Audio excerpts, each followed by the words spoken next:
Some leaders leave footprints, others leave libraries. You're tuning into the Authors on Mission podcast, where industry giants become literacy legends.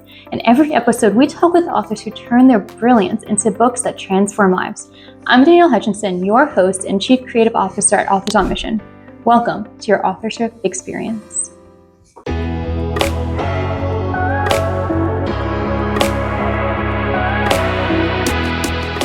Hello, everybody. Welcome to another episode of the Authors on Mission podcast. So, what if I told you that the woman who would become known as that lady on the internet who loves you once felt so unloved, unwanted, and unworthy that she considered ending her life? Today, we're joined by an amazing woman who has overcome so much. She's a 5-time author whose journey from trauma to empowerment coach proves that our deepest wounds can become our greatest sources of strength. Please welcome Danielle Bernock, the author of Emerging with Wings, Because You Matter, A Bird Named Pain, Love's Manifesto, and the delightful Taco About Your Value. I'm excited for this conversation. It's going to be a great one. Danielle, without further ado, welcome to the show. Thank you. Of course. All right, so we're just going to dive right into this. I have to know, my very first question for you, of course, is that you legally changed your name and you picked a good one, of course. Tell us a little bit about that. Why go through that transformation? What prompted the change? What prompted the change was my mother. My mother and I had a very strained relationship due to the trauma in our lives. And one day she came to me and asked if I wanted to be friends. And I'm like, yes. And so we worked on repairing our relationship. And through the process of that, I started sharing some things with her I had never told her before of my trauma growing up. Things she didn't know. And one in particular was a trauma regarding my name. And when I shared with her the trauma regarding my name, she cried, she wept. And I had never experienced her validating a trauma of mine like that before. And it was her that suggested me to change my name after I shared that story with her. And I was like, wow, I never considered that. Because of all the trauma in my life, I didn't even consider my name to be mine. It was something given to me. I had to have it. I had no control over that. That's what trauma survivors feel like. We have no control, no choice over anything, and it's all our fault. So when she suggested that to me, I was like, just really stunned by that thought. And I said, well, I'll pray about it, because it was hard to swallow. And I did. I prayed about it and then went on a journey of, well, what do I want my name to be? If I can pick any name in the whole world. It was really quite an intense, deep experience to consider, well, what do I want my name to be? I can own this. I can own this name thing. And I've always loved names. I think it's because of that trauma and the identity that goes with a name that I was going through other names and what they mean, and I would look in the mirror and say the name and talk to myself, what do I want this to be? And I ended up with Danielle, and it turned into a lesson also, because I would even say, because I knew people would shorten it, so I was looking at myself and calling myself Danny, what do I think of that? But Danielle means God is my judge. Oh. And having grown up with such self-judgment and the judgment of others and the trauma that I endured within the confines of the church, this was God's way of empowering me. He said that only He can judge me. No one else has a right to judge me. No one else has a right to judge me. I don't have the right to judge me. He has that right, and He has chosen to put all of that on Jesus. So He set me free from that condemnation that had been attached to my prior name, which emasculated my sense of worth and sense of identity and really empowered me. And I love my name. When I was growing up, I would have things that would happen where I feel like God was trying to heal me of that trauma, but it wasn't working. I would have people say they loved my name when I had the other name, and I would recoil and pull away, and I just could not own that. But people will tell me now, I love your name. I'm like, yeah, it's wonderful. I love it too. So it really changed my sense of identity. I did it right before I turned 30, and my 30th birthday. I was being interviewed for another podcast earlier today talking about that. When I turned 30, many people, they feel old when they turn 30. I felt emancipated because I had a new name. I had healed of self-attacking by ripping my fingernails off. I had long, beautiful fingernails that were painted. And I had done other empowering things in my life, and I just felt like a completely new person. So my 30th birthday was quite a big deal to me. Yeah, well, thank you so much for sharing all of that with us. Wow. It's funny because I saw just your name pop up, when we were about to talk, and I was like, okay, well, your name's Danielle, my name's Danielle. And it's funny because I just said such a nice name. And then it kind of turned into that story too, which I think is a great lead in to that sort of conversation too. So yeah, I mean, talk about changing your identity, right? And for the better. Great symbolism too. Right. Yeah, so that being said, I kind of just, before we go into the books too, I was doing research about you. You're that lady on the internet who loves you. So I'm wondering if you could, talk to us a little bit about that. And, why exactly do you call yourself, that name? And can you talk to us a little bit about like that system behind it? Yes, I know exactly when it started. It was right before the pandemic. It was in 2019. And we were starting to hear about COVID over in China, and there was this fear that you could start feeling in the air before it had even come to America. And I know that love drives fear out.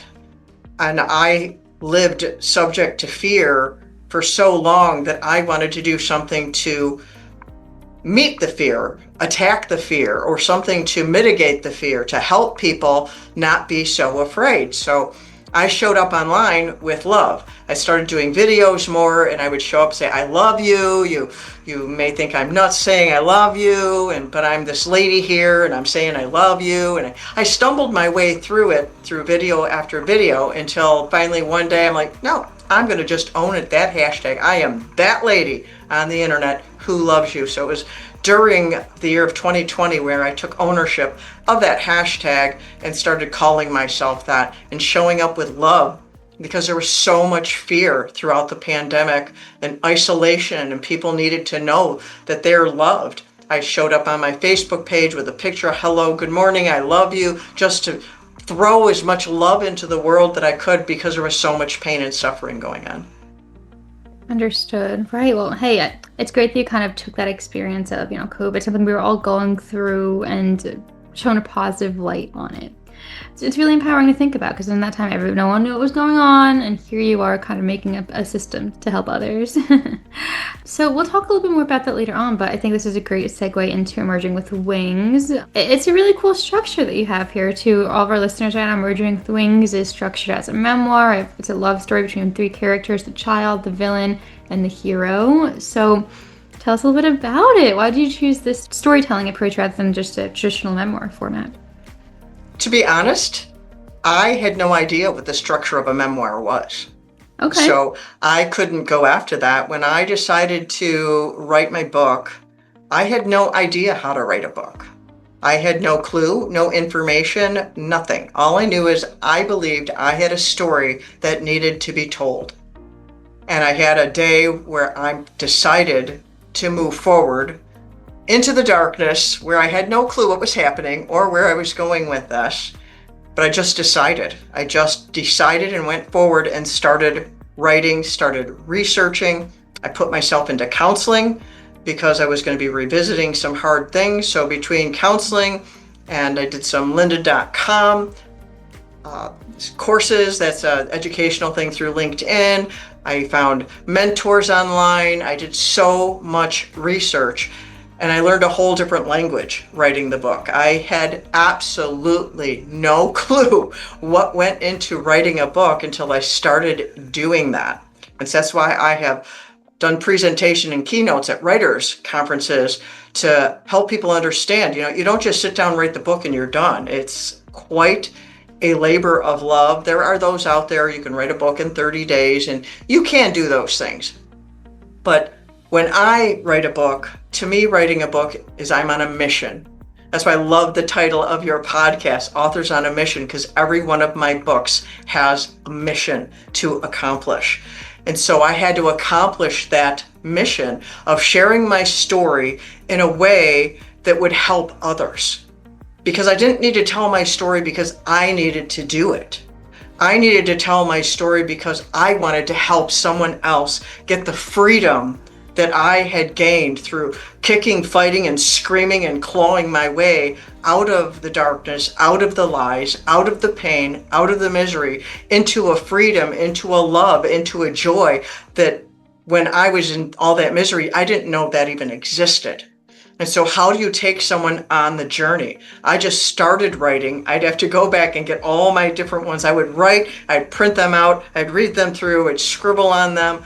I didn't know anything about first drafts or anything like that. I was just on a mission to accomplish that. So it came out that way because my transformation is a love story. And I have read memoirs that I wish I could unread because they share things that are triggering and toxic and more graphic than I think anyone needs to read. Mine is not like that. Mine is to coax the reader into their own transformation. I even talk to the readers in my book.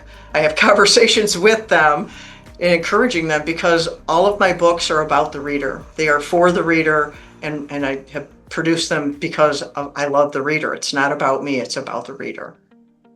Yeah, I mean, I like that you said that it is about the reader and their experience of it and what they would get out of the book too. And I do disagree. I do think that your memoir is about you in a way, and to share your own legacy and your story, and people can learn from that as well.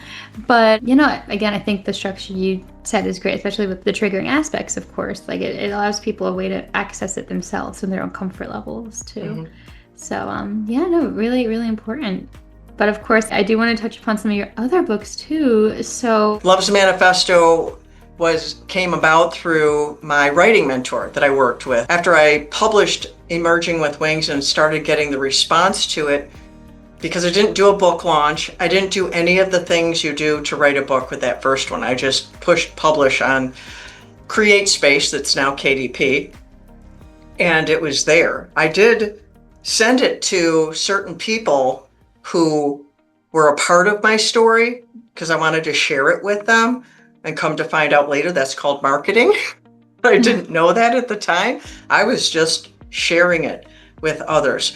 But then with the response to it and people contacting me, I realized I needed to do something about promoting it, which terrified me. But I needed to do something, and how do I go about this? And I came across a gentleman who said every book needs a blog. And so I'm like, great, what's a blog? That was back when blogging was really big. It's not gone, but it was a really big deal back then. And then I started to study, well, what's a blog and how do I do this? And I found a writing mentor, took a couple of courses, became a part of a group online, and went to conferences of how to do that. And he said that we needed to have a manifesto of why we do what we do. So that's how Love's Manifesto came to be, that's why I do what I do. It's what is love, why we don't believe it, and what it takes to convince us is what Love's Manifesto is about. I offer it free at my website. I don't sell it anywhere. It comes in PDF or in audio. It's less than 10 minutes long. So it's not long, but it's to help people understand this is what I am all about. Right. Okay. Yeah, no, I think that's really cool, and a way to just show, your own, what you've gone through, what you're all about, and really just, shine a light on all that stuff. It really speaks to a difference. And first of all, I just can't get my head around the fact that you've written so many of these books, and each one of them kind of holds their own unique power to it, which is really cool. I can only imagine, the feedback you've been getting from all of your audience too, which must be just really empowering to hear. I'm sure you've heard a ton of that kind of stuff. Is that correct? Yes.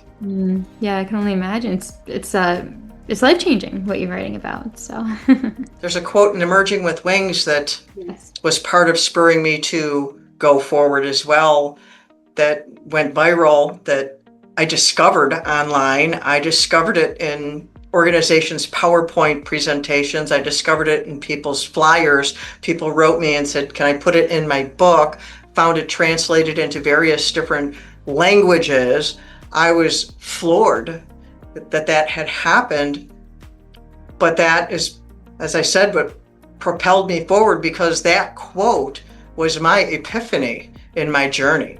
And so my epiphany in my journey resonated with people around the world, and it was very validating. Well, you have to share with the audience what the quote is. The quote is, trauma is personal. It does not disappear if it is not validated. When it is ignored or invalidated, the silent screams continue, internally heard only by the one held captive. When someone enters the pain and hears the screams, healing can begin. Wow. Yeah, it's very moving. You must be really inspired to know that it's all over the place. I haven't heard it myself personally, but I'm sure it's, in the right circles. And I can see why that kind of goes back to what you're saying with your mother too. And, it feels good to have her validate certain things that otherwise would have gone unsaid. So very powerful. It was really about me validating my own trauma, because that's one of the problems with trauma survivors is they blame themselves and they invalidate their trauma because they measure it by all these other things, because people tend to think that trauma is an incident, it's what happened to you. But that's not what trauma is. Trauma is not an incident that you went through. What trauma is it's a wound that's left behind inside the person, in their brain, in their mind, in their emotions, and even in their body. It's a wound that's left behind that you can't see with your eyeballs, but they can do brain scans and see it in your brain. Understood. Again, I'm sure there's tons of science behind that too. It's a lot to think about, you have to be aware of it, and the only way you can is, by talking about it, just like, your quote is. So inspiring. And I love how, as we're talking about this, you are actually weaving in a lot of good tips for our authors out there today, talking about the marketing aspects to stuff that you just learned along the way. But I think that so many authors need to learn that. People think that you could just publish a book and then it's out there and people will read it, but no, you knew what to do from the get-go, which is really great to know. So thank you for that. I think we're learning a ton here. So perhaps we can transition into another one of your books then. I mean, I'm super excited to hear about this taco one here. You said it's inspired by your grandson's artwork of a sad burrito. I'm wondering if you can shine a little light on this one for us. Do you collaborate on it throughout the entire process, or is it more so just the artwork itself? How did that go? Oh, that is my most recent book, is the taco book. Okay. And it came about, as you said, through my grandson's artwork. He had pages and pages of tacos. They were singing and dancing, and they were from this country and that country, and they were just having a good old time. And on one page, there was one burrito, and the burrito was upset. I said, Gideon, what is wrong with the burrito? He said, he's upset because he's not a taco.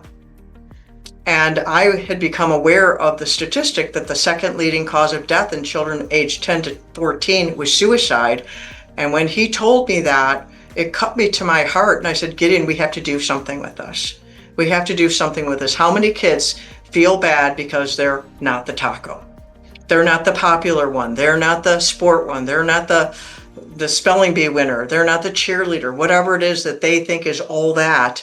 So many kids suffer because their self-esteem is small. And with the problem of bullying in our world, that exacerbates it. And I know from my book, Because You Matter, Tom in that book, I know that when a child knows who they are, that identity thing, we started with my name, Danielle. I had very bad identity. I was subject to bullying. Bullying's part of my trauma growing up, multiple kinds of that. Bullying drives people to suicide. When they don't know who they are, they don't have a sense of strong personal self and see their value. And I said, Gideon, we have to get this out here to help kids have a stronger sense of self so that they can withstand being bullied. And we were going to do it as a story, because that's all the books that I've done before that. They were stories of some sort. But I struggled with that for two reasons. One is I had never written a children's book. And the other thing is I wanted to get it out before Christmas. This was in the summertime. And so through prayer and discussion of what we might want to do, I talked with my grandson, conferred with his parents, because he was 12 at the time. He's 14 now. It came about that doing an activity book is really what would be much better than a storybook, especially for that age group, because we were targeting the 8 to 14 age group. We're targeting those who were subject to that statistic. So the subtitle of that is Fun to Feed Your Self-Esteem. It has over 100 different activities in the book to foster self-esteem. It's designed for a kid to do it with someone else, so they will talk about what is in the book. And this is Gary. He's the taco. He's the primary character. Mm-hmm. And this is Mr. Squibbles. He is a cat burrito. Oh. And see, Mr. Squibbles thought he did not have any value because he was not a taco. He's the one we're focusing on there. But Gary's like, hey, you have lots of value. Gary's a outgoing, extrovert, happy person, lots of friends. And Mr. Squibbles like an introvert, and he wasn't a taco. So Gary's like, no, you have lots of value. And so they became really good friends, and now they travel the galaxy making friends and putting value into people. And so my grandson created all the characters in the book. There's coloring pages. There's a font that he created. Right. That's in here. I did the puzzles in here, but he did all the characters in the book. There's coloring pages, word searches, Mad Libs, mazes. But like I said, over 100 different activities for kids to do. And I tried to have some words that were big, like larger words in there, so that the kids would have to ask, what does this mean? To foster conversation. So that's why it's taco, to get them to talk about their value, because especially at that age is when they start to feel awkward. Hormones start to come in. Some of them start, changing and entering puberty. Then they start to recoil a little bit. I'm not going to hug my parents, maybe. It's that really awkward stage. So really wanted to provide something so they could feed their self-esteem to make them be able to withstand bullying. Understood. Well, I think it's honestly a beautiful story. I mean, everyone just heard about how amazing it was that you were able to take what your grandson did and then just transform it into this. And the fact that you have such a strong background in this kind of material, and also the know-how that, in need this is for teens, what I'm trying to say too, that you're able to really make it meaningful. So again, like I said before, all of your books serve a very specific, a very powerful purpose, which is really cool. But as we do, I want to get through a ton of stuff today. I do want to make sure we touch upon some of your writing process as well. You do keep a blog, which, is very useful to a lot of authors out there. So, well, first off, also, anybody who's listening, they want to get in touch with you and know a little bit about the blog. Can you just let us know where can we best find it and, get in touch if you want to learn more about these books and your process and you? What's the best link for everyone to head to? My website, I have everything at my website, so it's a one-stop shop. I have another website that is linked to that website, but it's DanielleBernock.com. It's DanielleBernock.com. And there's a tab for blog, there's a tab for my coaching, my speaking. I have a whole page of free resources. I have a whole page of other resources that I've learned from other people that are, I promote other people because we need more than just one person. I might not be able to serve everybody, but I can serve some. But maybe if you don't like what I have, maybe you like what's on my other resources page. So I just really want to help people in whatever way I can. Understood. I love that. And that's very clear from what we've heard in this conversation too. But the reason I did wanted to bring that up, and again, everyone, we're going to have the links to that in the description box of this podcast today. So when we're done here, you can go over and click on the link and get to know a little bit more about what Danielle's all about. But, the blog post itself, I picked a couple out. I was looking through them. I think one of the ones that resonated with me is the blog titled, Write Your Story Even If You're Not the Best Writer. You were fearful a little bit of starting to write, and then, on September 29th, 2012, it was your first day writing. what pushed you past that fear to begin that day, and what kind of advice can you offer to listeners today who might be struggling with the same thing? Well, what pushed me past the point was I was doing a devotional in my quiet time in the morning, and the title of it was called Dare to Decide. Mm.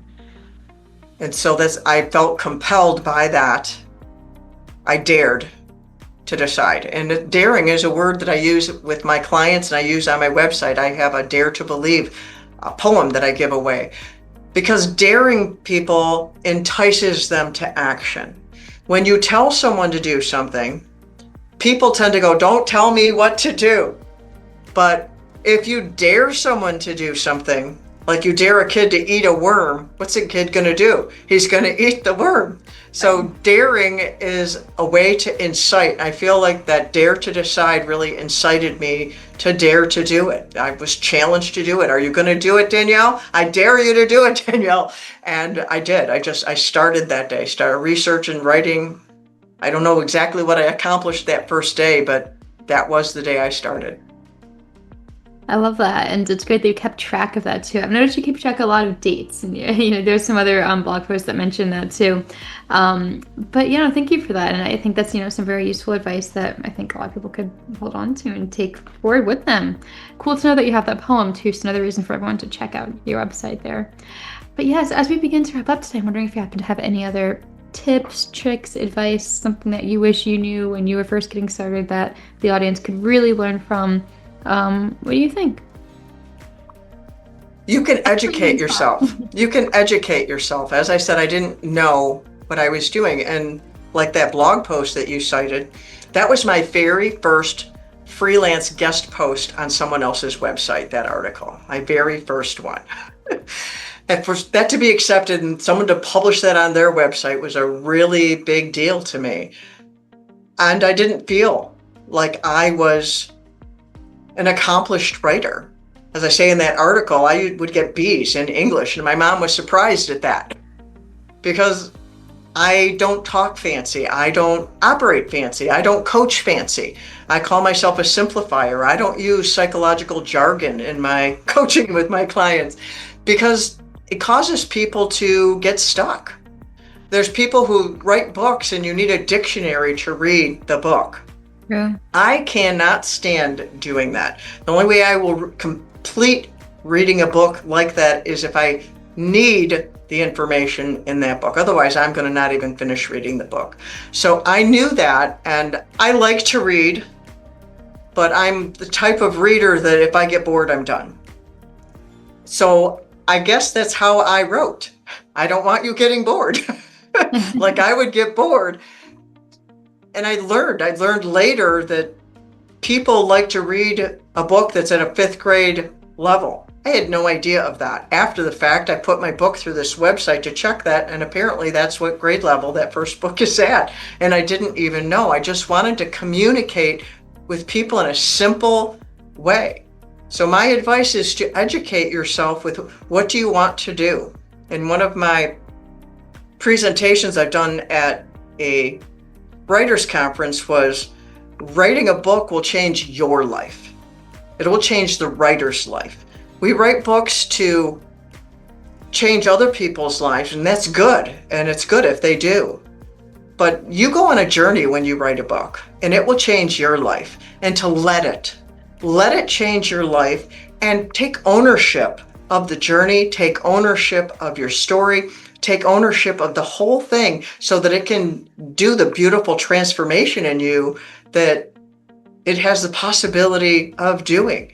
And to own what you want to do. Do you want to publish it with a traditional publisher? Do you want to publish it with a hybrid or a vanity publisher, whatever they call them nowadays, which someone helps you and you pay them to help you? Or do you want to self-publish?